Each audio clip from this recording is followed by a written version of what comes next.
Tu viens avec des feuilles.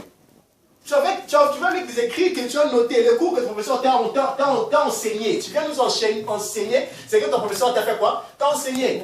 Et lui qui l'a enseigné, les mêmes enseignants qui contredisent Dieu. Ils t'enseignent la parole de Dieu, par exemple, vrai Soula, Nouma, Polygame. Il y a beaucoup de choses. Et les gens ne veulent pas que nous puissions prêcher ça. Et nous allons parler de ça jusqu'à... Amen. Parce que en fait, Dieu, c'est la vérité. La parole, c'est la vérité. Amen. Amen. C'est la raison pour laquelle l'Église est comme ébélée. Pourquoi? Il y a beaucoup de théologues. C'est comme une université, n'est-ce pas? Moi, je vais utiliser la parole de Dieu. Quand tu finis, tu deviens pasteur. Est-ce que tu es appelé? Ou bien tu es celui qui a étudié Torah. Étudié Torah, étudié la loi. Et nous avons besoin de l'Esprit de Dieu. Amen. L'Esprit de Dieu, c'est celui qui a révélé les Écritures, qui a inspiré quoi? Les Écritures. Les Écritures, c'est Dieu qui est passé par les enfants pour faire quoi? Pour écrire. Amen. Et Dieu, il a passé par ses enfants pour écrire. Toi, tu veux expliquer quelque chose que Dieu a écrit, mais tu n'as pas en toi l'Esprit de Dieu. C'est impossible. C'est impossible. Amen. C'est impossible. C'est la raison pour laquelle ils commencent à emmener leur doctrine. Et ça a détruit beaucoup de chrétiens en RDC. Ici en RDC, vous trouverez des enfants de Dieu là où les pasteurs prêchent des vérités. Ils aiment que les futilités. Ils aiment que les flatteries. Donc, maman dit, ah! Maman dit, nous avons donc il y en a qui est, donc il va passer par le roi, il faut une question. Maman dit, il y en a qui va rocoter, il va dire, tu vois, il pose dans mon kili, c'est une église. Tu vois? Pourquoi? Ils n'ont pas compris. Ils commencent à mélanger les choses de l'esprit, les choses de Dieu et les choses quoi? De ces mondes. Dieu a toujours montré deux chemins. Soit de ce monde, soit du Père. N'est-ce pas? Mais il ne mélangeait pas. N'est-ce pas? Il faisait quoi? Peut-être la comparaison. N'est-ce pas? Mais il ne mélangeait pas. Mais eux commencent à prendre de ces mondes, on met où? À l'église. Pourquoi? On n'a pas l'esprit de Dieu. Mais ici en alliance, le Dieu de nos visionnaires. Amen. C'est le Dieu que nous-mêmes, on a les témoignages. Amen.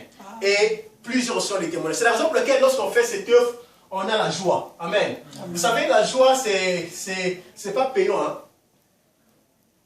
Genre, en fait, la mort est à la route.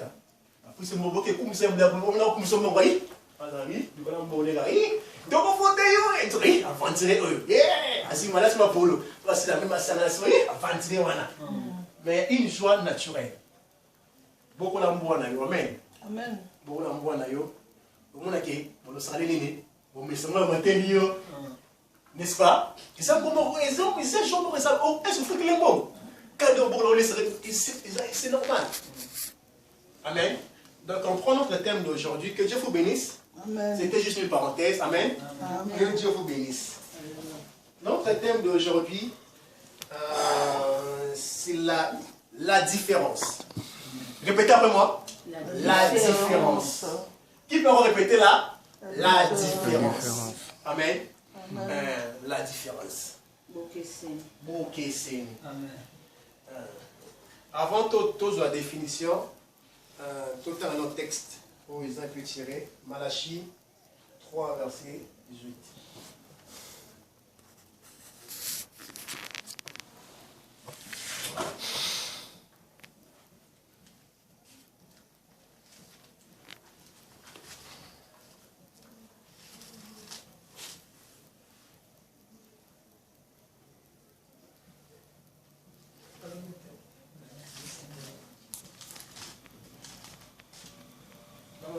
Vous savez trouver? Oui. Amen. Et vous verrez de nouveau la différence entre le juste et le méchant, entre celui qui sert Dieu et celui qui ne le sert pas. Ok, répétez encore une fois, s'il vous plaît. Et vous verrez de nouveau la différence entre le juste et le méchant, entre celui qui sert Dieu et celui qui ne le sert pas. Amen. Et vous verrez la différence entre qui? Celui qui sert Dieu et celui qui ne le sert pas. Amen. Entre le juste et le méchant. Je me souviens, une personne avait parlé de cette phrase-là. dans la Bible. C'était qui? Josué. Hein? Il a dit quoi? Moi, nous servirons. Si vous acceptez de choisir d'autres dieux, moi, mes autres, nous faisons quoi? Nous servirons l'Éternel. C'était une parenthèse. La différence, selon la définition de certains dictionnaires, la différence, c'est l'objet de comparaison, n'est-ce pas? Comparaison ou des distinctions. Comparaison quoi? Ou distinction. Amen. Comparaison ou distinction. Je disais au début que dans ce monde, on ne peut pas prendre de ce monde, emmener où? À l'église, n'est-ce pas? Mais on peut prendre l'église, emmener dans le monde. Dans le monde. Cela veut dire quoi? Un chrétien peut aller au monde, n'est-ce pas? Aller là où il y a des pécheurs, n'est-ce pas?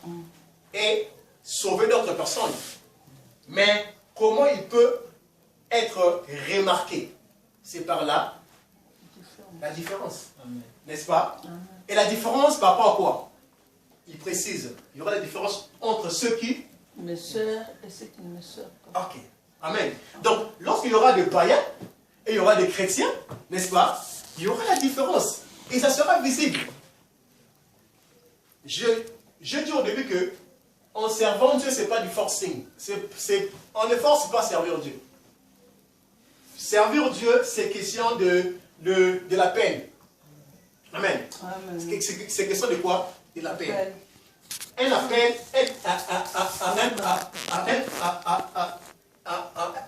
excusez-moi,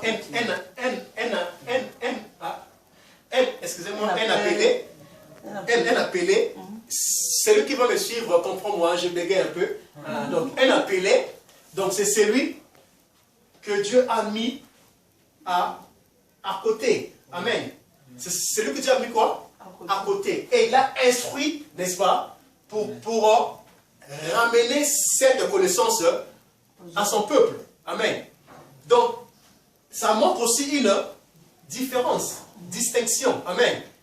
Mis à côté, n'est-ce pas, par rapport à d'autres personnes. Il a choisi. Amen. C'est ça l'appel. Amen. Et la différence, ça sera comment?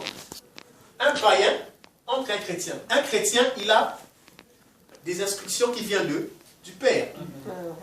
La parole de Dieu, n'est-ce pas? Sa manière de marcher. Je ne vais pas rentrer en détail parce qu'il y a beaucoup de points. Je reste avec notre thématique de la différence. Amen. La différence aujourd'hui, ça ne se voit plus entre les chrétiens quoi du païen. La différence, ça ne se voit plus.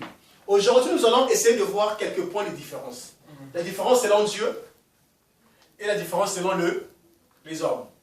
Amen. Donc la différence selon Dieu. Dieu aussi a la différence. Hein? Amen. Et rappelez-vous, il a dit quelque part que j'ai haï qui? J'ai haï Ésaü et j'ai aimé Jacob. C'est une différence, non? Distinction, non? Il a choisi pour mettre à côté, n'est-ce pas? Et c'est lui. Est-ce qu'il y a tout d'un pour l'enseigner? C'est lui. Pourquoi sa souveraineté? N'est-ce pas? Donc il y a la différence, il y a la distinction de Dieu et la distinction des hommes.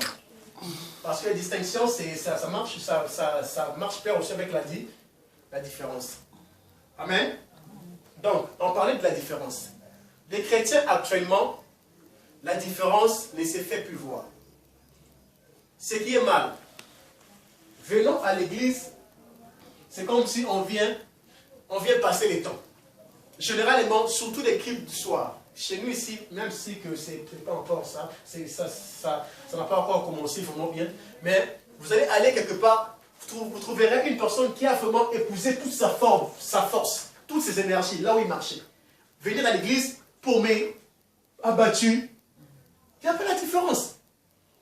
Et celui, n'est-ce pas? Parce qu'on se vient à l'église, devant venir quoi? Pour Dieu. N'est-ce pas? Vivacité, énergie. Nous avons reçu des esprits de quoi? Des